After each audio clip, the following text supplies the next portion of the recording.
자, 그럼 이어서 설명을 드리도록 하겠습니다. 인조는 이 계보를 확장시키기 위해서 부친인 정원군을 왕으로 추대하려는 작업을 진행을 하기도 했습니다. 인조의 주장은 이렇습니다. 사람에겐 누구나 할아버지가 있고 나서 아버지가 있는 법이다. 할아버지만 있고 아버지가 없는 이치는 없다. 할아버지 선조의 왕위를 계승했지만 할아버지를 아버지로 간주해 생부의 존재를 보장할 수 없다는 것이었던 거죠. 인조가 이런 주장을 하게 된 이유는 김장상의 강력한 반대 때문이었습니다. 이 김장생이 제기한 이 반론의 핵심은 이 두 가지였는데, 첫째는 인조는 선조의 왕위를 이어받았기 때문에 선조의 아들로 간주해야 한다는 거였고, 둘째로는 인조가 선조의 아들이 되었기 때문에 인조는 정원권을 백숙부로 불러야 한다는 이유였죠. 하는 거예요. 근데 김장생의 이런 주장에도 결정적인 문제니까 인조와 정원군의 관계를 숙지로 간수하면서 선조와 정원군이 형제가 되는 모순이 발생하기 때문인 거죠. 그렇지만 이 김장생은 대통령 개성의 차별성을 강조하면서 정원군과 인조의 부자관계를 부정하고 정원군의 추대를 반대를 한 것입니다. 김장생의 이들은 생부를 앞세워서 왕실의 법통을 어지럽히는 인조의 기도를 지식인의 예론으로 교정하라는 것이었습니다. 이 적정자가 왕통을 계승하지 못한 사례가 인조 이전에서 무수히 많았는데, 지식인이 왕위 계승의 정통성을 문제 삼는 것은 이때가 처음이었던 거죠. 또 김장생은 정원군의 추대 문제 외에도 기회가 될 때마다 인조에게 직언을 올렸습니다. 인조 2년 차에는 77살 김장생의 나이가 77살이었음에도 공조 참회에 임명이 되었을 때 당시 사법부는 말썽을 부린 내수사의 노비를 잡아서 죄를 다스리고 있었습니다. 그때 인조가 사헌부의 조치를 문책하는 진지를 내리자 승정원은 그 진지를 돌려보냈고, 인조는 승정원 관원을 추구하라는 명령을 내리게 됩니다. 인조의 생모인 인현왕후가 아닌 인헌왕후의 뜻을 받들어서 내린 명령이었던 거죠. 그러다 이 김장생은 사직상소를 올리며 다음과 같이 진언을 하게 됩니다. 만약 승지가 주상의 뜻을 받들어 따르는 것만 직임으로 여기고 복역하는 바가 없다면 살 한 면만 두면 충분하지 무엇 때문에 승지를 둔단 말입니까? 이렇게 말입니다.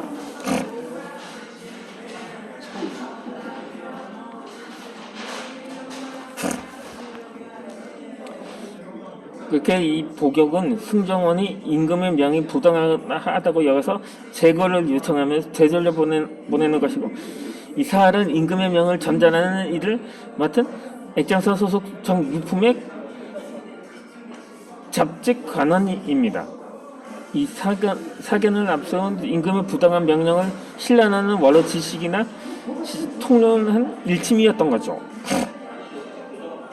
그러나 인조는 야망하면 품은 인물이었습니다. 물론 인조도 중종도 마찬가지로 반정으로 옹립된 임금이었지만 그는 추대에 만족하지 않고 반정을 주도했던 거죠. 이 인조는 거사에 필요한 상당하게 군 자금을 출연했고 거사 당일에는 직접 군사를 지휘하기도 했습니다. 그런데도 인조의 전국 5년의 불만을 품은 세력을 통제하는 것이 그리 간단치만은 않았던 것이요.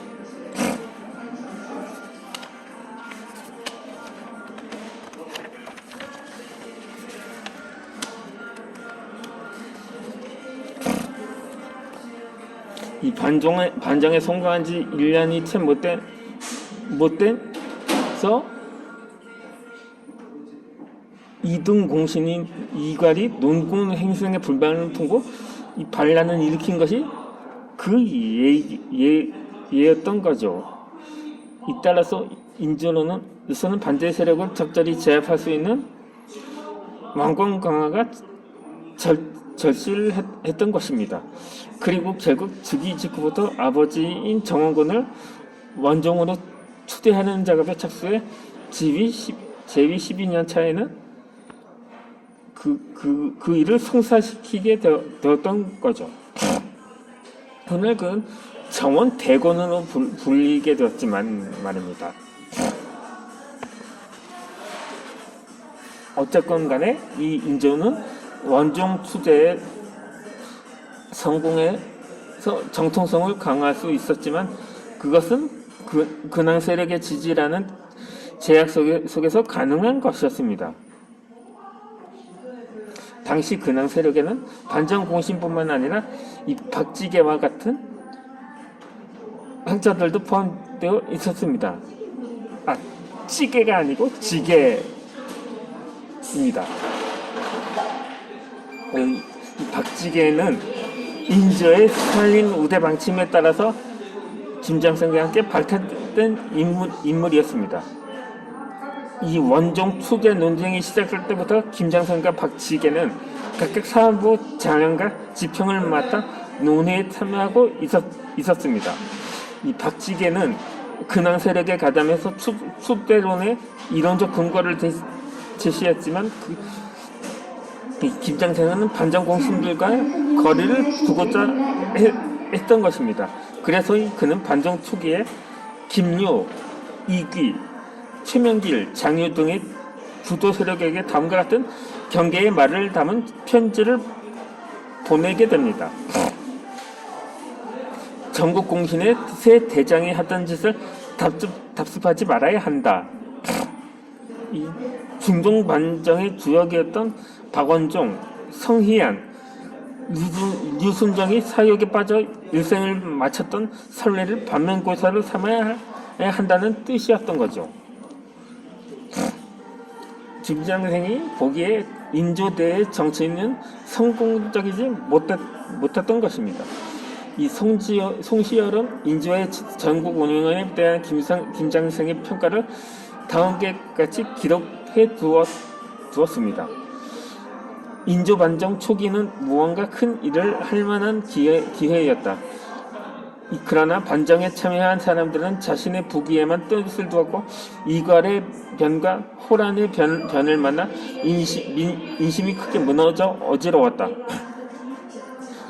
게다가 임금도 국가의 형세가 위태롭다는 것을 알면서도 어쩔 수 없다고 치부하는 고식적인 자세로 하루하루를 넘겼다.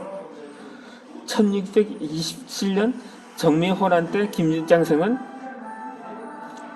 양호 호소사에 임명돼서 이 여든사의 노고를 이끌고 이병을 일으켜서 참선을 했으니 그의 관찰과 평가가 지나치게 박한 것은 아니었던 거죠.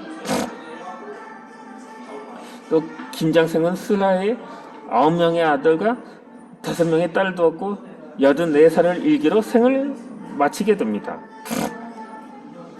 이 둘째 아들 김집은 아버지의 뜻을 이어 예학을 발전시켜 문무에 종사되었습니다. 이 부자가 함께 문무에 종사된 유일한 경우였던 거죠. 다섯째 아들은 김경은 상례 비호의 삽도를 그렸는데 김상지 선생이 숙종 43년 차 문매에 종사할 수 있었던 것도 그 아들들이 아버지의 예학을 가학으로 이어받아서 세상에 전했기 때문이었습니다. 이 대제학인 송상기가 지은 문묘종사 교서는 김상철생의 한문적 위성을 다음과 같이 평가했습니다. 뜻이 오묘한 예절과 이심스러운 글에 대해서도 자세히 분석한 것이다.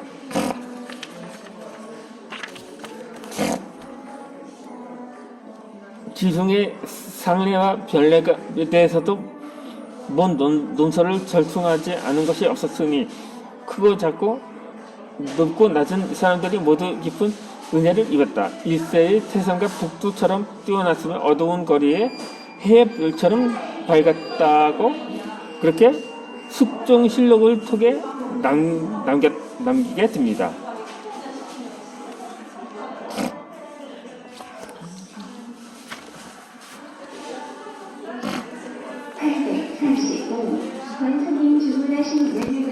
자, 그러면 저는 이번 영상은 나머지 커피를 마시고 마치도록 하겠습니다.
이번에도 다 마셨습니다. 그 전에 1,500원이었다 이제 900원으로 인하가 되었네요. 어쨌든 다음 영상에서 다시 뵙도록 하겠습니다. 이제 마스크 안 써도 됩니다.